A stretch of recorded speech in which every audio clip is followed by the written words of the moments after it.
கூவத்தூர் சம்பவம் 3 நாட்களாக மிக அதிக அளவில் பகிரப்பட்டு வரக்கூடிய நிலையில் எடப்பாடி பழனிசாமி அவர்கள் இதுவரைக்கும் ஏவி ராஜு அவர்கள் மீது வழக்கு பதிவு செய்யவில்லை. நடிகை திரிஷா அவர்களும் காவல்துறையிடம் வழக்கு பதிவு செய்யாத காரணத்தினால் அனைத்து உண்மைகளும் தற்பொழுது நிரூபணமாகிவிட்டது.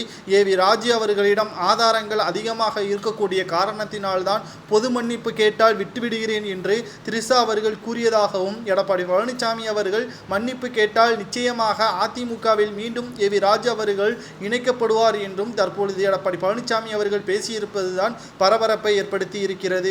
கூவத்தூரில் எடப்பாடி பழனிசாமி அவர்கள் யார் என்று தெரியாத பொழுது முதல்வராக வருவதற்கான அனைத்து ஏற்பாடுகளையும் அவர் சதித்திட்டம் தீட்டிதான் எடப்பாடி பழனிசாமி அவர்கள் முதல்வர் பதவிக்கு வந்தார் என்றும், கூவத்தூரில் எம்எல்ஏக்கள், முன்னாள் அமைச்சர்கள், அதற்கு பிறகு அதிமுகவின் நிர்வாகிகள் அனைவருக்கும் பேரம் பேசப்பட்டு அவர்களின் தேவைகளை பூர்த்தி செய்ததற்கு பிறகுதான் அனைவரும் ஒப்புக்கொண்டு ராஜினாமா கடிதத்தையும் எடப்பாடி பழனிசாமி அவர்களிடம் கொடுத்தார்கள். மிக முக்கியமாக எடப்பாடி பழனிசாமி அவர்களுக்கும் நடிகை திரிஷா அவர்களுக்கும் இடையேயான உறவு அங்குதான் ஆரம்பம் ஆனது என்றும், குடிப்பழக்கம் இல்லாத எடப்பாடி பழனிசாமி அவர்கள் நடிகை திரிஷா அவர்களிடம் பேசியதாகவும் அவருடன் இருந்ததாகவும் வீடியோ ஆதாரங்கள் இருப்பதாகவும் தற்பொழுது ஏவி ராஜு அவர்கள் கூறியுள்ள அறிவிப்பு ஒட்டுமொத்த அதிமுகவிற்கும் கலக்கத்தை ஏற்படுத்தி இருக்கிறது. இது கருணாஸ் அவர்களுக்கும் நன்றாக தெரியும்.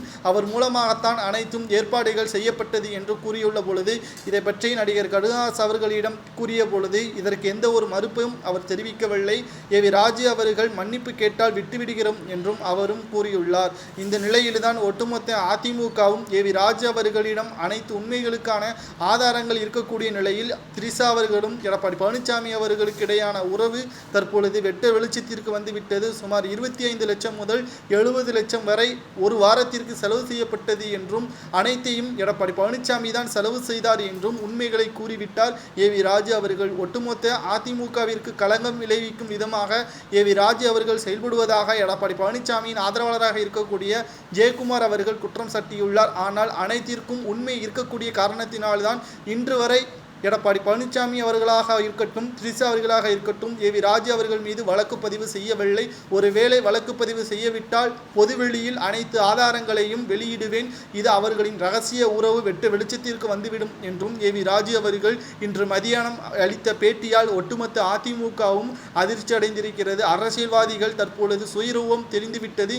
யாரும் நல்லவர்கள் கிடையாது என்பது எடப்பாடி பழனிசாமி அவர்களாக இருந்தாலும், ஆதாரங்கள் வெளியிடப்பட்டால் திரிஷா அவர்களும் வாழ்க்கையும் எடப்பாடி பழனிசாமியின் குடும்பமும் தற்பொழுது நடுத்தெருவிற்கு வந்துவிடும் என்பதற்கேற்பதான் ஏவி ராஜு அவர்கள் வெளியிடாமல் இருக்கிறார். இதை பற்றி உங்களது கருத்துக்களை கூறுங்கள்.